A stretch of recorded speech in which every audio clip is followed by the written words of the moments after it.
तो यार as promised आज मैं इस वीडियो में बात करने वाला हूँ मुजान, कोकोशिबो और योरीची की बैक स्टोरी के बारे में, क्योंकि डीमन स्लेयर की ऑलमोस्ट पूरी हिस्ट्री इन तीनों की बैक स्टोरी के अराउंड रिवॉल्व करती है, जिस वजह से इन तीनों की बैक स्टोरी काफी हद तक कनेक्टेड भी है। और साथ ही साथ इस वीडियो में हम ये भी जानेंगे कि कैसे मुजान, जो कि आज तक किसी के भी लिए दुखी तक नहीं हुआ, वो एक पॉइंट ऑफ टाइम पर रोया भी था।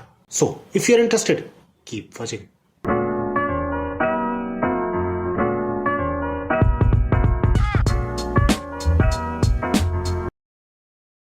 तो यार इन सारी चीजों की शुरुआत होती है मुजान के बर्थ से, जिसे फिलहाल तो हम एक खौफनाक हत्यारा समझते हैं, लेकिन वो बचपन से ऐसा नहीं था। इनफैक्ट बचपन में वो काफी ज्यादा कमजोर था।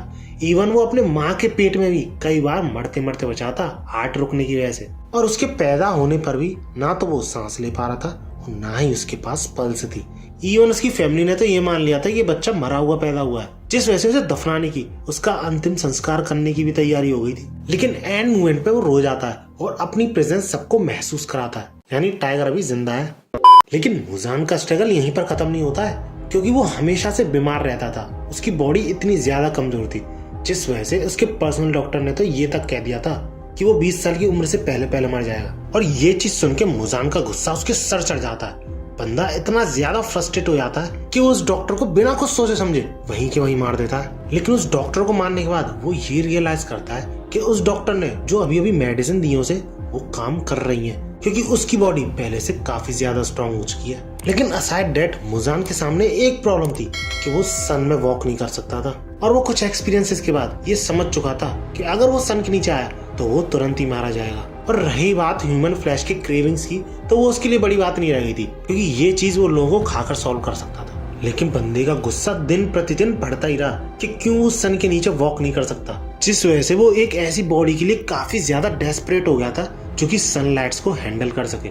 जिस वजह से उसने उस डॉक्टर के सारे कंपाउंड्स देखे, क्या क्या चीजें उसने मिला के वो मेडिसिन बनाई थी। अब उस मेडिसिन के जो इंग्रेडिएंट्स थे उनमें से एक था ब्लू स्पाइडर लिली, जो कहाँ मिलेंगे, क्या उन्हें उगाया जा सकता है, इसके बारे में मुजान को कोई आइडिया नहीं था। और इतने सालों तक पूरे देश में घूमने पर भी उसे वो कहीं मिले नहीं। और यही रीजन है कि क्यों मुजान हमेशा गुस्से में रहता है। अब क्योंकि मुजान पूरे देश में घूम रहा था, तो ऐसा हो ही नहीं सकता था कि उसने और डीमंस नहीं बनाए हो या फिर वो लोगों को खा ना रहा हो। तो मुजान के ऐसे ही क्राइम्स की वजह से डीमन स्लेयर कॉर्प्स की शुरुआत हुई। और इस चीज की शुरुआत और किसी ने नहीं, मुजान की खुद की फैमिली ने ही की थी। यानी अभी जो हम डीमन स्लेयर कॉर्प्स का लीडर देखते हैं ना, कागाया उबुयाशिकी, वो यूं समझ लो मुजान की ही फैमिली से आता है। अब इतने सालों, यानी कम सालों की बात नहीं कर रहा हूँ मैं, कई 100 सालों तक मुजान के पूरे जापान में घूमने के बाद भी उसे कहीं पर भी ब्लू स्पाइडर लिली तो नहीं मिला।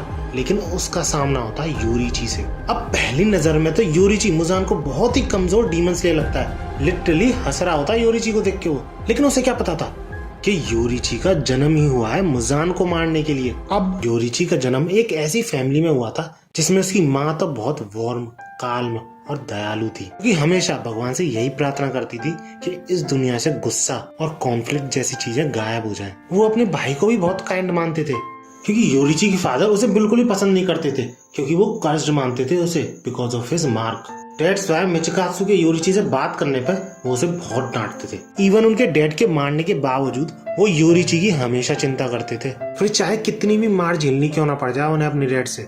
अब क्योंकि योरीची जानते थे कि वो एक अनवांटेड चाइल्ड है और उनकी मदर की भी डेथ हो गई थी एक बीमारी की वजह से, तो उन्होंने अपना घर जल्दी ही छोड़ दिया। और क्योंकि वो अपने घर से काफी ज्यादा दूर जाना चाहते थे, तो वो पूरे एक दिन, पूरी एक रात दौड़ते ही रहे लगातार, और फिर भी उन्हें थकान महसूस नहीं हुई। सोच सकते हो योरीची इस पॉइंट ऑफ टाइम पे सिर्फ 6 से 7 साल के थे। लेकिन तभी बीच रास्ते में पहाड़ों के बीच उन्हें एक लड़की दिखाई देती है, जो कि अबाउट सेम एज की होती है उनके। अब वो बहुत टाइम से मूव नहीं करी थी, तो योरीची थोड़ा क्यूरियस हो जाते हैं और पूछते हैं तुम कर क्या रही हो वहाँ पे। तो वो ये जवाब देती है कि मेरी पूरी फैमिली प्लेग यानी एक बैक्टीरियल बीमारी के चलते मर चुकी है, जिस वजह से वो काफी ज्यादा लोनली फील कर रही है। और दैट्स द रीजन व्हाई वो यहाँ पर खड़े होकर टैडपूल्स को कलेक्ट कर रही है, जिससे कि उन्हें वो घर ले आ सके। लेकिन टैडपूल्स को कलेक्ट करने के बावजूद वो वहीं पे खड़ी रहती है। शाम हो जाती है और तभी वो टैडपूल्स को छोड़ देती है, जिसपे योरीची और भी ज्यादा क्यूरियस कि क्या तुम इनको घर नहीं ले आना चाहती। तो इस पे वो ये जवाब देती है कि नहीं, वो इन टैडपूल्स को उनकी फैमिली से अलग नहीं करना चाहती। Women.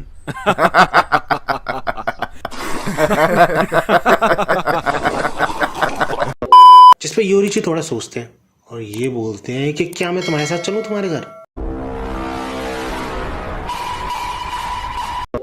और इस बात पे वो यूरिची को रोते हुए देखती है, जिसका कि मतलब ऑब्वियसली हाँ ही होता है। बाय द वे इस लड़की का नाम यूटा होता है और ये लड़की यूरिची से कम्प्लीटली अपोजिट होती है, क्योंकि जहाँ यूरिची बिल्कुल भी बात नहीं करते थे, बेयर मिनिमम ही बोलते थे, वहीं ये लड़की सुबह से शाम तक बोला करती थी। लेकिन क्योंकि उन दोनों को ही एक फैमिली की जरूरत थी, तो 10 साल बाद वो मैरिज भी कर लेते और यूटा प्रेग्नेंट भी हो जाती है थोड़े टाइम बाद। और जब यूटा की डिलीवरी का टाइम आता है तो यूरिची मिडवाइफ को बुलाने जाते हैं, जो कि यूटा की डिलीवरी करा सके।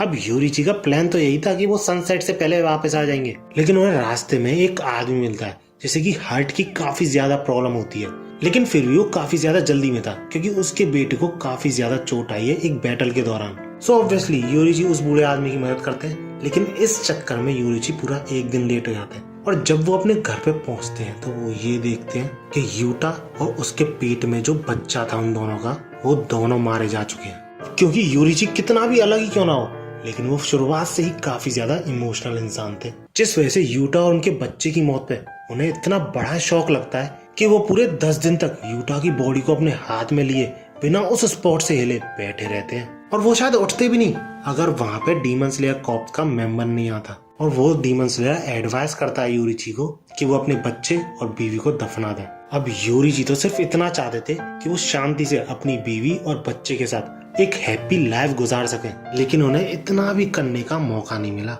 और इसी पॉइंट ऑफ टाइम पे यूरिची को डीमंस के बारे में पता चला, और वो क्योंकि नहीं चाहते थे कि जिस चीज से वो गुजरे कोई और भी गुजरे, तो वो डीमन स्लेयर कॉर्प्स ज्वाइन कर लेते हैं। अब डीमन स्लेयर कॉर्प्स ज्वाइन करने के बाद यूरिची ये नोटिस करते हैं कि वहां पे बहुत सारे स्पोर्ट्समैन थे, लेकिन उनमें से कोई भी ब्रीदिंग स्टाइल्स का यूज ही नहीं करता था। तो यूरिची ने उन्हें सिखाने की कोशिश करी। अब हर कोई तो ब्रीदिंग स्टाइल्स नहीं सीख सकता था, लेकिन जो हर्षराज थे वो ऑलरेडी सुपीरियर थे, जिस वजह से वो आसानी से सीख गए और वो पहले से काफी ज्यादा इम्प्रूव भी हो गए, जिसके बाद डीमंस का खात्मा और भी ज्यादा तेजी से होने लगा। और इसी बीच यूरिची के भाई के कुछ सबऑर्डिनेट्स भी मर गए थे, जिस वजह से यूरिची के भाई ने भी डीमन स्लेयर कॉर्प्स ज्वाइन कर लिया। लेकिन लेट मी टेल यू, ये रीजन बिल्कुल भी नहीं था उसके डीमन स्लेयर कॉर्प्स को ज्वाइन करने का। तो फिर रीजन क्या था वो हम आगे वीडियो में जानेंगे। और वो मुजान को देखते ही समझ जाते हैं कि उनका जन्म ही मुजान को मारने के लिए हुआ है। अब मुजान का सामना जितने भी स्पोर्ट्समैन से हुआ था वो उसके सामने कुछ भी नहीं थे। इवन ब्रीदिंग यूज करने वाले स्पोर्ट्समैन भी उसका कुछ नहीं बिगाड़ पाते थे, जिस वजह से वो यूरिची से ये बोलता है कि मुझे जरा भी इंटरेस्ट नहीं है ब्रीद यूज करने वाले स्पोर्ट्समैन में। और इतना कहते ही मुजान यूरिची पर हमला करता है और उस हमले से यूरिची तो बच जाता है, लेकिन उसके पीछे के जितने भी बैम्बूस थे सारे सब्जी की तरह चॉप हो जाते हैं। और इस हमले से यूरिची तुरंत ही समझ जाता है कि अगर एक भी स्क्रैच मुजान के हमले का उसे लगा तो वो अपनी जान से हाथ धो बैठेगा। इसलिए यूरिची को लड़ते समय अपनी जिंदगी में पहली बार रोंगटे खड़े हो रहे होते हैं, क्योंकि मुजान का अटैक तो तगड़ा था ही साथ यूरिची अपनी सी थ्रू वर्ल्ड एबिलिटी के थ्रू ये देखते हैं कि मुजान के 7 हार्ट्स और 5 ब्रेन्स हैं। और मुजान के सिर्फ इसी अटैक के बाद यूरिची एक इंस्टेंट में अपनी सारी सोर्स फॉर्म्स को कंप्लीट करते हैं। और ऐसा अपने साथ होते हुए देख के मुजान की लिटरली फट जाती है। एक्सप्रेशन देख के अंदाजा लगा सकते हो तुम। और यही अगर काफी नहीं था तो मुजान के शरीर में जितने भी पार्ट्स कट गए थे उनको वो रीजनरेट करने की कोशिश करता है, लेकिन बंदा वो भी नहीं कर पाता। सीरियसली बंदे के एक्सप्रेशन ऐसा हो गया है। और ये चीज देखे यूरिची तुरंत ही समझ जाता है कि उसका bright red sword even demons को बनाने वाले के ऊपर भी काम करता है। और यही वो मोमेंट है। इस चीज का मुजान आंसर तो देता ही नहीं है, ऊपर से वो रेड होने लग जाता है, जिस चीज से यूरिची को ये रियलाइज हो जाता है कि उसके वर्ड्स पहुंचे नहीं है मुजान तक। मतलब बंदा ऐसी पोजीशन में भी अपना सबक नहीं सीखा है। और इस एनकाउंटर के दौरान मुजान के साथ जो औरत थी वो और कोई नहीं तमायो ही थी, जिसका की बहुत बड़ा यूं समझ लो सबसे बड़ा हाथ था मुजान को मारने में। मैंने इस वीडियो में एक्सप्लेन कर रखा है इफ यू वांट। और जब यूरिची तमायो की तरफ देखते हैं तो वो ये देख के सरप्राइज हो जाते हैं कि तमायो उसकी हेल्प करने की कोशिश नहीं कर रही है, उल्टा उसकी आंखों में उन्हें होप दिखती है। और जब यूरिची मुजान की तरफ बढ़ते हैं उसे खत्म करने के लिए, तो अगले ही मूवमेंट में मुजान अपनी बॉडी को कई हिस्सों में बांट के भागने की कोशिश करता है। लेकिन ऐसे सरप्राइज एस्केप के बाद भी यूरिची 1800 हिस्सों में से 1500 हिस्सों को उसी इंस्टेंट में खत्म कर देते हैं। और क्या सबूत चाहिए यार तुम्हें इस बंदे के स्ट्रॉन्गेस्ट होने का। और इस मूवमेंट में क्योंकि मुजान काफी ज्यादा कमजोर हो गया था तो तमायो उसके कंट्रोल से छूट जाती है और उसका नाम भी बोल पाती है, जो कि था किबुत्सुजी मुजान। क्योंकि तुम्हें पता ना हो तो बता दूं, जो भी डीमन मुजान का नाम लेता है तो वो ऑटोमेटिकली मर जाता है। अब क्योंकि तमायो मुजान के साथ काफी टाइम से रह रही थी और उसे अच्छी तरीके से जानती थी, तो वो श्योर थी कि मुजान अपना चेहरा आज के बाद कभी भी यूरिची को दिखाएगा नहीं, और यही चीज वो यूरिची को भी बताती है, जिस वजह से यूरिची तमाया से रिक्वेस्ट करते हैं उसको फ्यूचर में हेल्प करने की, मुजान को मारने के लिए। और जब वो वापस लौट रहे होते हैं तो उनके कॉमरेड्स उन्हें बताते हैं कि यूरिची का ओल्डर ब्रदर यानी ट्विन ब्रदर डीमन बन चुका है, जिसकी बात हम आगे वीडियो में करेंगे। अब 3 बहुत गलत चीजें यूरिची के साथ हुई। एक तो वो मुजान को डिफीट नहीं कर पाए, तमाया को उन्होंने छोड़ दिया, और तीसरी बात उनका भाई डीमन बन चुका है जो कि एक डीमन स्लेयर था, जिस वजह से उन्हें डीमन स्लेयर से बैनिश कराया जाता है। और इवन कुछ लोग तो ये भी बोल देते हैं कि उन्हें मार देना चाहिए। लेकिन उस टाइम पे जो मास्टर था डीमन स्लेयर कॉर्प्स का, जो कि सिर्फ 6 साल का था, वो मना करता है कि नहीं। और ये सारी बातें जो है ये यूरिची तानजीरो के एंसेस्टर्स को बता रहे होते हैं, जो कि उस पॉइंट ऑफ टाइम पे होता है जब तानजीरो मुजान के पॉइजन की वजह से होश में नहीं होता, जो कि होता है मुजान के साथ हुई फाइनल फाइट के दौरान।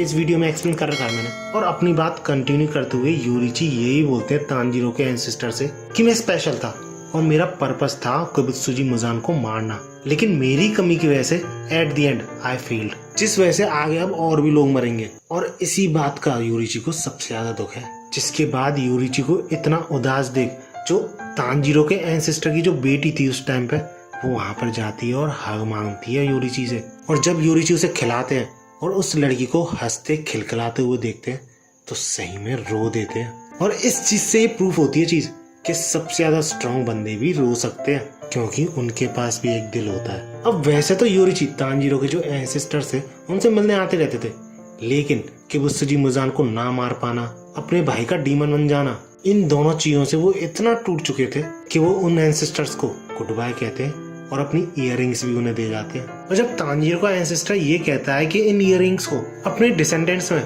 पास ऑन करता रहेगा, तो ये चीज सुन के यूरिची थोड़े खुश हो जाते हैं और एक प्लीजेंट स्माइल के साथ अलविदा लेते हैं। और रही बात कोकोशुबो की, जिसे कि यूरिची अपना काइंड ब्रदर मानते थे और बहुत ज्यादा रेस्पेक्ट करते थे, वो वैसा बिल्कुल भी नहीं था।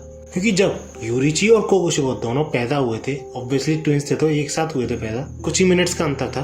और जिस एज में वो दोनों पैदा हुए थे, ट्विंस का पैदा होना बहुत बुरा माना जाता था। और ऊपर से यूरिची जो हुए थे वो मार्क के साथ पैदा हुए थे, जो देख के यूरिची का पापा ये तय कर लेता है कि वो उसे मार के ही छोड़ेगा। बट यूरिची की माँ ऐसा होने से रोक देती है और बहुत ज्यादा कॉन्फ्लिक्ट के बाद ये तय करा जाता है कि यूरिची को मारने की जगह 10 साल का होने के बाद उसे टेम्पल भेज दिया जाएगा, जहाँ पर कि वो प्रीस्ट बनेगा। और यही रीजन है कि यूरिची और कोकोशुबो, जिसको कि मिचिकात्सु सुकिगुनी के नाम से जाना जाता था अपने ह्यूमन फॉर्म में, इन दोनों को ही बड़े ही अलग ढंग से रखा जाता। क्या चीज वो खाएंगे, क्या चीज वो पहनेंगे, कहाँ पर रहेंगे, इन सारी चीजों में काफी ज्यादा डिफरेंस था। और इन्हीं सारी चीजों की वजह से कोकोशुबो यानी मिचिकात्सु को ये लगता था कि यूरिची अपनी मदर के लेफ्ट साइड से चुपके रहते हैं। दैट्स व्हाई कोकोशुबो को काफी ज्यादा दया आती थी यूरिची पे। यानी समझ रहे हो, यूरिची जिस चीज को काइंडनेस और प्यार समझा करते थे, वो कोकोशुबो की दया की भावना थी। और जो कोकोशुबो ने यूरिची को फ्लूट दी थी, वो भी दया की भावना से ही दी थी। लेकिन यूरिची ये समझ रहे थे कि कोकोशुबो काफी ज्यादा प्यार करते हैं उनसे।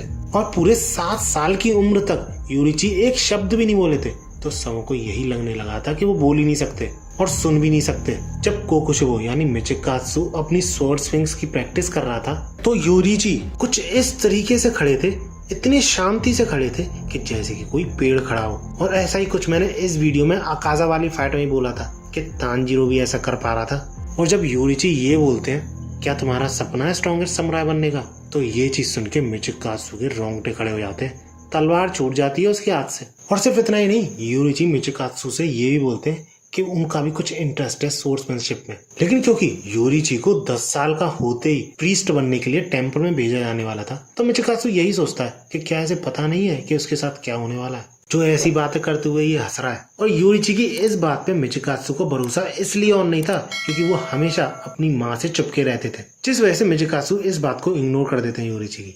लेकिन अगली बार जब मिचिकात्सु अपने मास्टर के साथ ट्रेनिंग कर रहा था, तो यूरिची खड़े खड़े देख रहे थे बस। तो वो मास्टर भी यूरिची से हंसी में कहता है कि तुम क्यों नहीं ट्राई करते एक बार तलवार चलाने की। और इसके बाद भाई साहब यूरिची, जिसने कि आज तक अपने हाथ में तलवार नहीं पकड़ी थी, उसे तलवार पकड़ना भी सिखा रहा था वो मास्टर, अपने पहले ही अटैक में उस मास्टर के छक्के छोड़ा देता है। सोच रहे हो उस मास्टर को कितने साल का एक्सपीरियंस होगा, और यूरिची ने सिर्फ अपनी तलवार पकड़ के उसकी ऐसी हालत कर दी। और ये चीज देख के मिचिकात्सु के होश उड़ जाते हैं और सिर्फ हराने की बात तो ठीक भी थी, लेकिन अपने पहले अटैक में वो भी सिर्फ 4 स्ट्राइक्स के साथ योरिची उस स्पोर्ट्समैन को नॉकआउट कर देते हैं। होश खो देता है वो बंदा। और इस इंसिडेंट के बाद योरिची ने ये तय कर लिया कि वो समुराई नहीं बनेंगे, क्योंकि वो लोगों को मारने के बाद जो फील आती है उसको सहन नहीं कर सकते। अब योरिची के ऐसे कारनामे को देख के मिचिकात्सु काफी ज्यादा क्यूरियस हो जाता है कि आखिर ये योरिची ने करा कैसे। वो पीछे पड़ जाता है कि तुम ऐसा कैसे कर पाए, जबकि मैं इतने टाइम से ट्रेन कर रहा हूँ, एक हिट भी नहीं मार पाया। इसके बाद योरिची ने जो कोकुशिबो यानी मिचिकात्सु से बोला वो इनकॉम्प्रिहेंसिबल था। योरिची ये बोलता है कि स्ट्राइक करने से पहले सबसे पहले तो डीप ब्रेथ लो, इसके बाद skeleton alignment, muscle concentration, blood flow, इन सारी चीजों पर पहले नजर डालो और फिर जाके स्ट्राइक करो। अब बात ये थी कि योरिची तो ये सब पहले से देख रहे थे अपने जन्म से ही, तो उन्हें लगता था कि सारे लोग ये देखते होंगे। और यही चीज मिचिकात्सु को बाद में समझ में आती है कि योरिची ट्रांसपेरेंटली किसी के भी बॉडी के आर पार देख सकते हैं, यानी इंटरनल ऑर्गन्स को देख सकते हैं। और इसी रीजन की वजह से वो यही सोच में होता है कि जिस बंदे के लिए वो दया दिखाता था वो उससे इतना ज्यादा पावरफुल है, इतना ज्यादा स्पेशल है। और इस इंसिडेंट के बाद मिचिकात्सु को रात में भी नींद नहीं आ रही थी। वो यही सोच रहा था कि उस मास्टर ने अगर फादर को बता दिया होगा तो क्या वो अपना सक्सेसर योरिची को बनाएंगे, मुझे उसकी जगह स्विच कर देंगे, यानी प्रीस्ट बनने की बोलेंगे। और इसी बीच योरिची मिचिकात्सु के कमरे के बाहर आके ये बोलता है कि मदर मर चुकी है। ये चीज योरिची रात के 3 बजे बता रहे होते हैं और वो तुरंत ही उसी टाइम लीव भी लेते हैं, यानी घर छोड़ के जाने की बोलते हैं मिचिकात्सु से। और जो फ्लूट मिचिकात्सु ने योरिची को दी थी वो उसके लिए फिर से थैंक्स कहते हैं और वो यूं बोलते हैं कि मैं हमेशा इसे अपने साथ रखूंगा। और योरिची के लीव करने के कुछ दिनों बाद मिचिकात्सु को अपनी मदर की डायरी मिलती है, जिसमें कि ऐसे ऐसे सच लिखे होते हैं जो जान के यूं समझ लो मिचिकात्सु ह्यूमन फॉर्म में ही था, लेकिन कोकुशिबो में ऑलरेडी कन्वर्ट हो चुका था। उसे अपनी मदर की डायरी से ये पता चलता है कि योरिची जान चुका था कि उसकी फैमिली को कौन सक्सीड करेगा, यानी इनहेरिट करेगा, इस पे डिस्कशन चल रहा है और प्रोबेबली योरिची को ही चुने जाने वाला है, जिस वजह से वो तुरंत ही अपनी माँ की मौत के बाद निकल गए वहां से। और यही अगर काफी नहीं था तो उस डायरी में ये भी लिखा था कि योरिची सब जानते थे कि उसकी माँ को बीमारी है, जिस वजह से उनकी लेफ्ट साइड काफी ज्यादा कमजोर होती जा रही है और यही रीजन था कि वो उनकी लेफ्ट साइड से चिपके रहते थे। और ये चीज सुन के जो मिचिकात्सु को जलन होती है ना, यूं समझ लो बंदा नाक से खून दे जाता है, क्योंकि जिस भाई को वो यूजलेस समझता था, दया दिखाया करता था, वो कुछ और ही निकला। स्ट्रॉन्ग था, दयालु था और सब कुछ जानता था और एक तरीके से सक्सेसर की गद्दी भी उसे भीख में देके गया था, obviously according to Michikatsu point of view. इसके बाद योरिची के फादर ने काफी ज्यादा ढूंढने की कोशिश करी योरिची को, लेकिन वो कहीं दिखाई नहीं। यूं समझ लो एक तरीके से गायब ही हो गया था बिना कोई ट्रेस के, जिस चीज से अंदर ही अंदर मिचिकात्सु खुश हुआ क्योंकि अनएक्सपेक्टेडली उसकी विश पूरी हुई। जिसके बाद मिचिकात्सु ने आगे के 10 साल बड़े आराम से बताए, अपनी फैमिली बनाई, बट कहीं ना कहीं उसे बोरियत महसूस होती थी। लेकिन इस सब के बावजूद वो आराम से जी रहा था। लेकिन तभी एक रात जब उसके कैंप पे डीमन हमला करता है तो जो टाइम एक तरीके से उसके लिए रुक चुका था बहुत तेजी से बढ़ने लगता है, क्योंकि उसकी मुलाकात होती है उसके भाई योरिची से, जो कि एक झटके में उस डीमन को खत्म कर देता है, जिस डीमन ने लिटरली मिचिकात्सु के संग के सारे समुराइज को मार दिया। अब अपने भाई को देख के वो खुश ना होकर सरप्राइज ज्यादा था, क्योंकि इस पॉइंट ऑफ टाइम पे योरिची कंप्लीटली डिफरेंट लेवल पे था, क्योंकि उसने अपनी स्वॉर्ड्समैनशिप मास्टर कर ली थी। और जो मिचिकात्सु के जेलसी एक तरीके से दब चुकी थी, क्योंकि वो यूं सोचता था कि योरिची मर चुका है, वो दोबारा से पनपने लगती है। अब योरिची भले ही बचा लेता हो अपने भाई को, लेकिन वो फिर भी दुखी होता है, क्योंकि वो उसके संग के साथियों को नहीं बचा पाया लेट होने की वजह से। और जैसे जैसे मिचिकात्सु योरिची का चेहरा देखता है, उसकी बातें सुनता है, बंदे को और भी ज्यादा जेलसी होने लग जाती है। किसी भी कीमत पे वो योरिची के स्किल्स को अपना बनाना चाहता था, जिस वजह से उसने बिना कुछ सोचे समझे अपनी फैमिली को छोड़ दिया और डीमन स्लेयर बनने की सोची, सेम एज योरिची। और पता मिचिकात्सु ने इसके पीछे का क्या रीजन बताया था कि वो अपनी फैमिली छोड़ के डीमन स्लेयर बन रहा है, क्योंकि वो अपने सबऑर्डिनेट्स का बदला लेना चाहता है। अब जैसा कि योरिची ने भी बताया था कि उसने ब्रीदिंग स्टाइल्स समूह को सिखाने की कोशिश करी थी, जिससे कि अलग अलग ब्रीदिंग स्टाइल्स निकली। लेकिन मिचिकात्सु यहाँ पे कंप्लीट स्टोरी बताता है कि योरिची ने सिखाने की कोशिश तो करी थी सबको सन ब्रीदिंग, लेकिन कोई भी सन ब्रीदिंग सीख नहीं पाया, जिस वजह से उसने डीमन स्लेयर्स की स्किल्स के अकॉर्डिंग उनको टेक्निक सिखाने की कोशिश करी, ब्रीदिंग को चेंज करके अलग अलग ब्रीदिंग स्टाइल सिखाई। इसी के साथ साथ और भी डीमन स्लेयर्स पे वो मार्क अपीयर होने लगे और डीमन स्लेयर कॉर्प्स की ऑल इन ऑल पावर भी बढ़ने लगी। और थोड़े टाइम बाद मिचिकासु के ऊपर भी मार्क अपीयर हो गया, सेम एज यूरिची। अब मार्क अपीयर होने के बाद मिचिकासु जो अपने आप को स्पेशल समझ रहा था, इन दी एंड वो भी सन ब्रीदिंग यूज नहीं कर पा रहा था। लेटर ऑन वो भी मून ब्रीदिंग यूज कर पाया, जो कि सन ब्रीदिंग से ही ड्राइव्ड थी। लेकिन फिर भी मिचिकासु को उम्मीद थी कि वो ज्यादा ट्रेनिंग करेगा तो यूरिची को कभी ना कभी तो कैचअप कर ही लेगा। लेकिन तभी डीमन स्लेयर में जिन जिन पे मार्क्स थे वो मरना शुरू हो जाते हैं, जिस वजह से मिचिकासु की फ्रस्ट्रेशन और भी ज्यादा बढ़ने लग जाती है कि मेरा कोई फ्यूचर नहीं है, क्योंकि मैं जल्दी ही मर जाऊंगा, ट्रेनिंग करने का क्या ही फायदा होगा। और ये सारी चीजें पता है वो किससे बोल रहा होता है? मुजान से। और मुजान उसे ऑब्वियसली ये ऑफर करता है कि तुम डीमन बन जाओ, तुम्हारे पास टाइम ही टाइम होगा। और अपनी बात को कंटिन्यू करते हुए मुजान ये बोलता है कि तुम्हें अपनी ब्रीदिंग टेक्निक्स मास्टर करनी है और मुझे एक ऐसा बंदा चाहिए जो कि ब्रीदिंग्स यूज कर सके। अब ये चीज सुन के मिचिकासु थोड़ा शॉक तो होता है, लेकिन एट द एंड वो मान जाता है इस ऑफर पे। लेकिन सरप्राइजिंगली मिचिकासु, जो कि अब कोकुशिबो बन चुका था, उसका सामना यूरिची से होता है, जो कि इस पॉइंट ऑफ टाइम पे 80 साल का हो चुका था। तो उसे सबसे पहला झटका तो ये लगता है कि यूरिची इस पॉइंट ऑफ टाइम तक जिंदा कैसे है, जबकि 25 साल की उम्र के आसपास ही मर जाते हैं जिनके ऊपर मार्क है। और दूसरा झटका कोकुशिबो को ये लगता है कि ऐसी उम्र में आके भी उसके पास यूरिची के हमलों का कोई जवाब नहीं था। लेकिन एक अटैक के बाद ही यूरिची अपनी ओल्ड एज से मर जाते हैं, जिसके बाद कोकुशिबो को काफी ज्यादा गुस्सा आता है, तो वो यूरिची की लाश पे ही हमला कर देता है।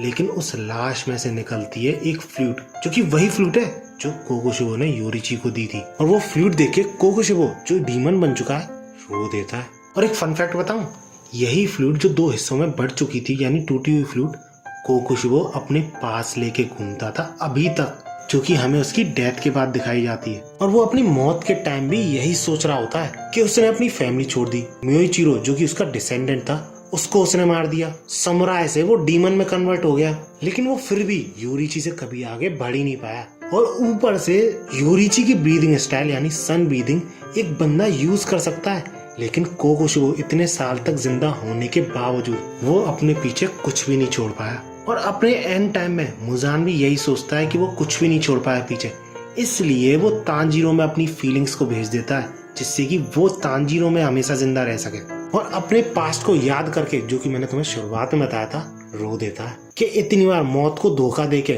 फाइनली आज उसका भी एंड हो रहा है, इतनी सेंचुरीज तक जिंदा रहने के बाद। दैट्स इट, आज की वीडियो में इतना ही। जितनी अच्छी मैं बना सकता था वीडियो, पूरा 100% दे दिया इस वीडियो में। आई होप तुम्हें अच्छी लगी होगी। अगर हाँ तो वीडियो को लाइक जरूर करना, और ऐसी ही वीडियोस के लिए मेरे चैनल को सब्सक्राइब जरूर कर लेना। और यार, इस वीडियो का हम टारगेट कम से कम रखते हैं 12,000 लाइक्स, क्योंकि प्रोबेबली ये वीडियो डीमन स्लेयर की मेरी लास्ट वीडियो है। तो इसलिए अगर तुम्हें सीरीज में से कोई भी वीडियो बढ़िया लगी है तो इस वीडियो को जरूर लाइक करना। मिलते हैं अगली वीडियो में, और भागो।